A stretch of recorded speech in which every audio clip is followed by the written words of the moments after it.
पाठ 15 में आज मैं आपको पढ़ाऊंगा आहार श्रृंखला एवं जाल। आहार जानते हो? Yes sir. क्या होता है? मींस भोजन। आहार श्रृंखला एवं जाल। सर ये आहार सर आहार बता दो। ठीक है, आहार श्रृंखला एवं जाल। तो बच्चों, पारितंत्र में उत्पादक होता है जो भोजन बनाता है, जैसे पेड़ पौधे हैं। फिर उपभोक्ता है, होता है नहीं? तो पारितंत्र में उत्पादक तथा उपभोक्ता के मध्य पोषण के लिए एक निश्चित संबंध होता है। उपभोक्ता उत्पादक से भोजन लेता है, ठीक है ना? इस प्रकार के सरलतम संबंध को खाद्य या आहार श्रृंखला कहते हैं। खाद्य खाना, आहार खाना, एक तो बात है। आप इसे खाद्य श्रृंखला भी कह सकते हैं। खाद्य श्रृंखला एक ही बात, ठीक है बच्चों? तो इस प्रकार के सरलतम संबंध को क्या कहते हैं हम? खाद्य श्रृंखला। इसमें ऊर्जा का स्थानांतरण उत्पादकों से विभिन्न श्रेणी के जंतुओं में खाद्य स्तरों या पोषी स्तरों द्वारा होता है। जैसे सूर्य से ऊर्जा लेकर पौधे ने भोजन बनाया, पौधे को हिरन ने खाया, तो पौधे से ऊर्जा किसने से ली? और हिरन को जो है शेर ने खाया। तो इस तरीके से ये एक स्तर से दूसरे स्तर तक ऊर्जा स्थानांतरित, स्थानांतरित मतलब एक स्थान से प्रत्येक पोषी स्तर पर विभिन्न रूपों में 90% ऊर्जा का अपव्यय होता है ना? यानी कि जैसे ये पौधा है जी, इसने 100 जूल एनर्जी ली हिरन ने इससे, है ना? तो 90% का अपव्यय हो जाएगा। इसके अंदर कितनी रहेगी? 10 जूल मतलब शेर ने ली, तो शेर 90% वेस्ट हो जाएगा। इसको कितनी मिलेगी? तो 10%। 1 जूल। 10% का 10% 1 होता है जी। 10 का 90% तो अपव्यय होगी, तो 1% तो मिली। तो 10 का 10% कितना हुआ? 1। तो 90% ऊर्जा का अपव्यय होता है। खाद्य श्रृंखला में खाद्य स्तरों की संख्या 4 या 5 हो सकती है। जैसे पौधे को टिड्डे ने खाया, एक हो गया। टिड्डे को मेंढक ने खाया। घास को किसने खाया? ये खाद्य श्रृंखला टिड्डे ने, ठीक है। और टिड्डे को किसने खाया? मेंढक ने, है ना? टिड्डे को किसने खाया? मेंढक को खाया किसने? सांप ने। सांप को खाया था बाज, ठीक है जी सर। तो कितने हो गए? 1 2 3 4 5। तो स्तर जो है वो 4 से 5 तक होते हैं, ठीक है? Yes sir. अच्छा, ऊर्जा का प्रवाह इन पोषी स्तरों में एक सरल रेखा में होता है। अतः इन जीवों को एक श्रृंखला के रूप में हम रख सकते हैं। श्रृंखला मैंने बनाई है जी सर। तो खाद्य श्रृंखला या आहार श्रृंखला विभिन्न प्रकार के जीवधारियों का वह क्रम है जिसके द्वारा एक पारिस्थितिक तंत्र में खाद्य पदार्थों के रूप में ऊर्जा का प्रवाह एक ही सीधी दिशा में होता है। उल्टी दिशा में नहीं चल सकता, सीधी दिशा में चलेगा। सांप जो है बाज को नहीं खाएगा। हाँ, तो ये होती है खाद्य श्रृंखला, जिसमें एक ही दिशा में खाने का जो है प्रवाह होता है। तो किसी भी खाद्य श्रृंखला में हरे पौधे उत्पादक होते हैं क्योंकि वे अपना भोजन स्वयं बना लेते हैं, ठीक है। शाकाहारी जीव जो होते हैं इन उत्पादकों से अपना भोजन प्राप्त करते हैं। तो शाकाहारी जीव प्रथम उपभोक्ता है, ठीक है। मांसाहारी जीव इन शाकाहारी जीवों को खाते हैं या अन्य मांसाहारी जीवों को खाते हैं, तो वे द्वितीय, और जो मांसाहारी को भी खाएगा वो तृतीय, ठीक है। उदाहरण के तौर पर ये उदाहरण मैंने दिया है, और भी उदाहरण हो सकते हैं। तो जो सबसे ऊपर होता है, इसमें सबसे ऊपर क्या है? बाज है। तो ये उच्चतम उपभोक्ता है। क्या है ये? उच्चतम उपभोक्ता। तो किसी भी खाद्य श्रृंखला में पोषण के वैकल्पिक स्तर, वैकल्पिक जो रास्ते बनने से वह श्रृंखला खाद्य जाल में बदल जाती है। किसमें बदल जाती है? खाद्य जाल में। ऐसा भी हो सकता है मेंढक को कोई और खाए, मेंढक को कोई और खाए। जैसे घास को खाया टिड्डे ने, है ना, टिड्डे को चिड़िया खा सकती है, चिड़िया को बाज खा सकता है, ठीक है। जैसे घास को खाया चूहे ने, चूहे को खाया सांप ने, ऐसे तो बन सकता है। भाई घास को कौन खाए? चूहा खाए। और चूहे को कौन खा जाए? सांप खाए। और सांप को कौन खाए? तो इस तरीके से ये आपकी पुस्तक में भी दिखाया हुआ है। यहाँ पर एक जाल सा बना हुआ है ना। कई विकल्प है, कई रास्ते हैं। उच्चतम उपभोक्ता तक जाने के लिए कई रास्ते आपको दिखाई दे रहे हैं इसमें। तो ये एक जाल बन गया। इस तरह का क्या बन गया? एक जाल। तो इसे क्या बोलेंगे?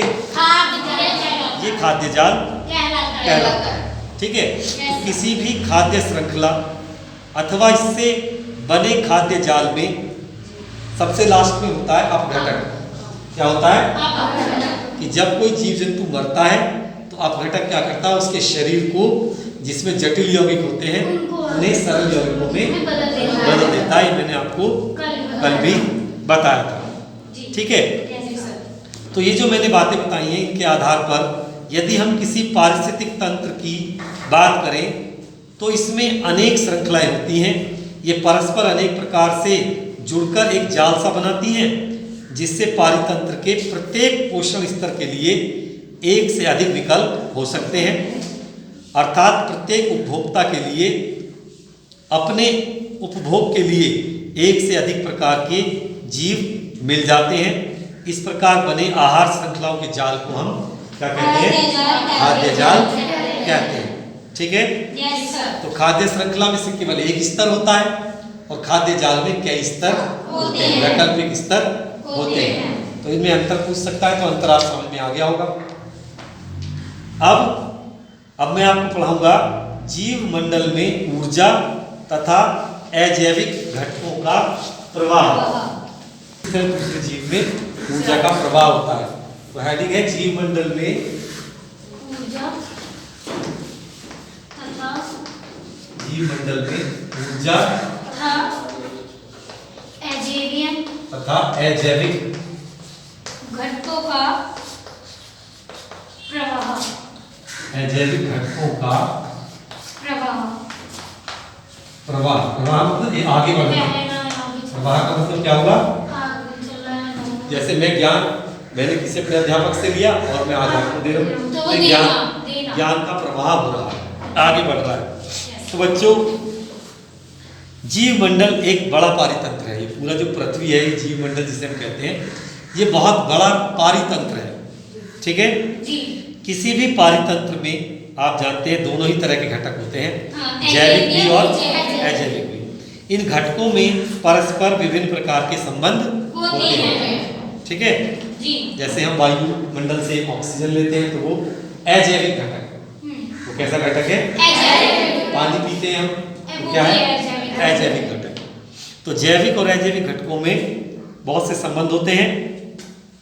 इसमें जीवों के मध्य भोजन प्राप्त करने का आपसी संबंध भी होता है। प्रत्येक जीव को जीवित रहने तथा अपनी विभिन्न जैविक क्रियाओं को चलाने के लिए ऊर्जा की आवश्यकता होती है। ऊर्जा हमें भोजन से मिलती है। भोजन या खाद्य पदार्थों का निर्माण कौन करता है? हरे पौधे करते हैं प्रकाश संश्लेषण की क्रिया के द्वारा। और उसमें क्या क्या चीजें चाहिए आपको पता है। तो इस प्रकार सूर्य का प्रकाश ही पृथ्वी पर तथा उसके पारितंत्र के लिए ऊर्जा का एकमात्र स्रोत है। तो सारी ऊर्जाएं किससे मिल रही है? सूर्य से। पेड़ बने, पेड़ को हमने खाया, हम बने, या कोई और जानवर ना, उस जानवर किसी और बड़े जानवर ने खाया। तो मेनली ऊर्जा कहां से आई? सूर्य से, ठीक है जी। तो मैंने बताया कि हरे पौधे अपना भोजन सूर्य के प्रकाश से बनाते हैं, ठीक है। तो इन्हें हम उत्पादक कहते हैं। तो इस प्रकार हरे पौधे प्राथमिक पोषी स्तर है, वो हमारा पोषण कर रहे हैं।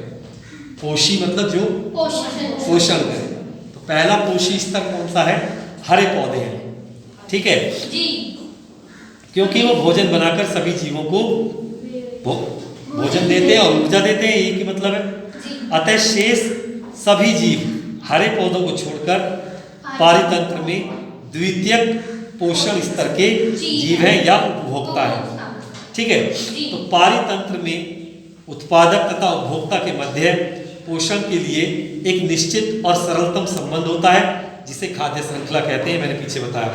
तो किसी भी खाद्य श्रृंखला के विभिन्न पोषी स्तरों का क्रम निम्न प्रकार होता है। पहला है आहार श्रृंखला।